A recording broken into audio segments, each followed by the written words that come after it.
எல்லாருக்கும் வணக்கங்க.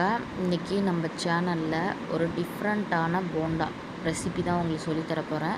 இது சுரக்காய் போண்டா. சுரக்காய் நிறையா பேர்த்துக்கு பிடிக்காது. பட் இது இப்படி செஞ்சு கொடுத்திங்கன்னா உடம்புக்கு ரொம்ப நல்லது. நிறைய பேர் சாப்பிடாதவங்க கூட சாப்பிடுவாங்க. ஸோ வாங்க, ஒரு சுரக்காய், நீங்கள் ஆஃபீஸ் சுரக்காய், எந்த சுரக்காய், நாட்டு சுரக்காய் எதுனாலும் எடுத்துக்கோங்க. நாட்டு சுரக்காய்னா இன்னும் கொஞ்சம் டேஸ்ட்டாக இருக்கும். எனக்கு ஆஃபீஸ் சுரக்காய் தான் கிடச்சிது. ஸோ நான் அதை வச்சு செய்கிறேன். இதுமாரி தோல் சீவிக்கோங்க. நல்லா தோல் சீவிக்கோங்க. அடி பக்கமும் மேல் பக்கமும் வெட்டி எடுத்துருங்க. வெட்டி எடுத்துகிட்டு இந்த மாதிரி கேரட் சீவுறோம்ல, இதில் நல்லா கேரட் சீவுற மாதிரி நல்லா சீவிக்கோங்க. சுரக்காய் சாப்பிடாதவங்க கூட இந்த மாதிரி கொஞ்சம் டிஃப்ரெண்ட்டாக மாற்றி கொடுத்திங்கன்னா அவங்க நல்லா சாப்பிட்ருவாங்க. இது ஒரு நீர்ச்சத்து கொண்ட காய். இது உடம்புக்கு நல்லது.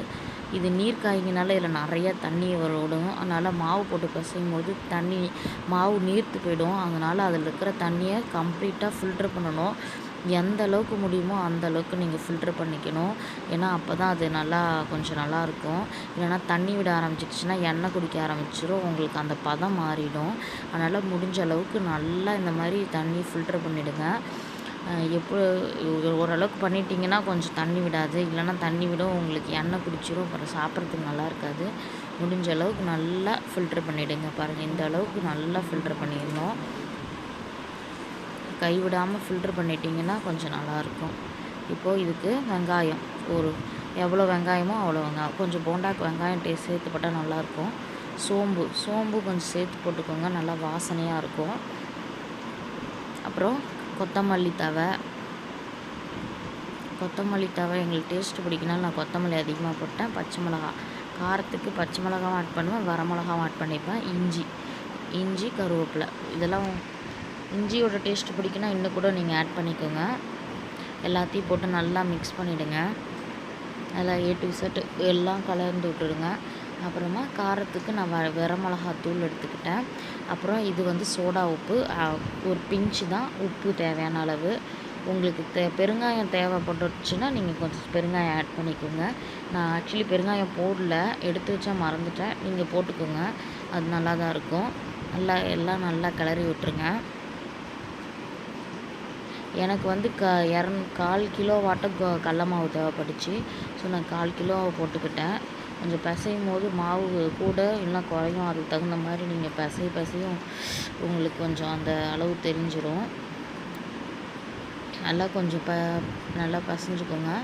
அடுத்தது சோள மாவு, கார்ன்ஃப்ளவர் மாவு நான் ஒரு 3 ஸ்பூன் ஆட்டம், 4 ஸ்பூன் யூஸ் பண்ணிக்கிட்டேன். ஏன்னா சோள மாவு போட்டிங்கன்னா நல்லா சாஃப்டாக வரும், நல்லா சாப்பிட்றதுக்கு இதாகும்.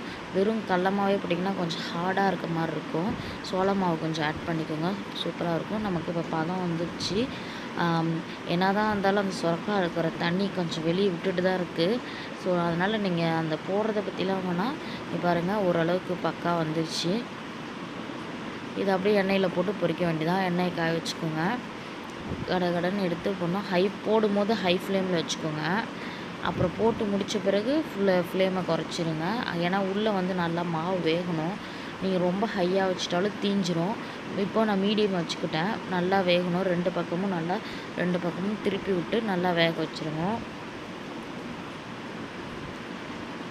நல்லா வெந்த பிறகு நமக்கு சர்வ் பண்ண வேண்டியதான்.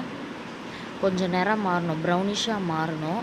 ரொம்பவும் தீஞ்சிடக்கூடாது. ப்ரௌனிஷாக இருந்தால் தான் நல்லாயிருக்கும். தீஞ்சிட்டாலும் டேஸ்ட்டு போயிடும்.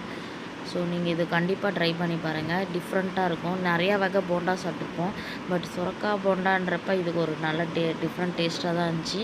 சூடாகவும் சூப்பராக இருந்துச்சு, ஆரியும் சூப்பராக இருந்துச்சு. நீங்கள் கண்டிப்பாக ட்ரை பண்ணி பார்த்துட்டு என்னுடைய கமெண்ட்ஸில் சொல்லுங்கள். பாருங்கள், கலர்ஃபுல்லான சுரக்காய் போண்டா நமக்கு தயாராகிடுச்சு. ஸோ நீங்களும் ட்ரை பண்ணி பாருங்கள். உங்கள் ஃப்ரெண்டுக்கிட்டலாம் சொல்லுங்கள். நல்லா சோள மாவும் கடலை மாவும் சேர்ந்து செம்ம சாஃப்ட்டு டீ கடை போண்டாவோட செம்ம டேஸ்ட்டாக இருந்துச்சு. ஸோ மறக்காமல் செய்யுங்க. என்னுடைய சேனலை சப்ஸ்கிரைப் பண்ணிவிடுங்க, லைக் பண்ணுங்கள், ஷேர் பண்ணுங்கள். நன்றி, வணக்கம்.